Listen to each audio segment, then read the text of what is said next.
இப்ப திருப்பியும் உச்சநீதிமன்றத்தில் தமிழ்நாடு அரசு ஒரு வழக்கு போட போகுது நீட் விலக்கு மசோதா. ஏகே ராஜன் கமிட்டியில நீட் ஏன் எங்க மாணவர்களை பாதிக்குது, எதனால பாதிக்குது, எதனால நீட்டு வேணாங்கிறோம் அப்படிங்கிற தரவுகளுடன் ஆதாரங்களுடன் மாணவர்களுடைய வாழ்வியல் அனுபவங்களிலிருந்து எடுத்து எங்களுக்கு ஏன் வேணாங்கிறத ஏகே ராஜன் கமிட்டி மூலமா ஏற்கனவே அவங்க சமர்ப்பணம் செஞ்சுட்டாச்சு.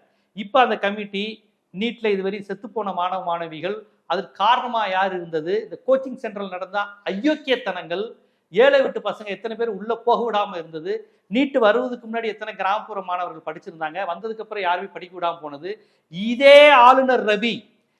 ஆளுநர் ரவி பசங்கள்கிட்ட போய் நீட்டு படிக்கணும்னு சொல்லி நீட்டுக்கு எதிராக ஒரு பேரண்ட் எந்திரிச்சு நீங்க எப்படி நீட்டுக்கு படிக்கணும்னு சொல்றீங்க, நீட்னால குழந்தைங்க பாதிக்கப்பட்டிருக்கேன்னு சொல்லி அந்த விவாதம் அந்த உரையாடல் எல்லாத்தையும் ஆடியோ வீடியோவோட அந்த இதெல்லாம் எடுத்து இந்த நீட்டுங்கிற பேர்ல என்னென்ன அட்டுழியம் நடந்தது, பொம்பளை பிள்ளைங்களை உள்ளாடைகளை கலட்ட சொன்னது, கல்யாண பொண்ணை தாலி மெட்டி, இந்த தாலி மெட்டி குங்குமத்தெல்லாம் அப்படியேங்கப்பா என்ன புனிதமா இந்த இந்துத்துவவாதிகள் பேசுவாங்க.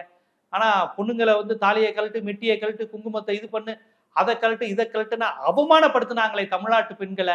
அப்பெல்லாம் இவங்க கோவப்படவே இல்லை. இது எல்லாம் இப்ப பட்டியல் போட்டு இந்த நீட்டுனால பிள்ளைங்க செத்துருக்கா படிச்சிருக்கா, எங்க பிள்ளைகளை கொல்றதுக்காண்டி ஒரு சிஸ்டத்தை கொண்டு வந்திருக்கீங்களா அப்படிங்கிறத ஒரு ஆதாரத்தோட நம்ம கொண்டு போறோம்.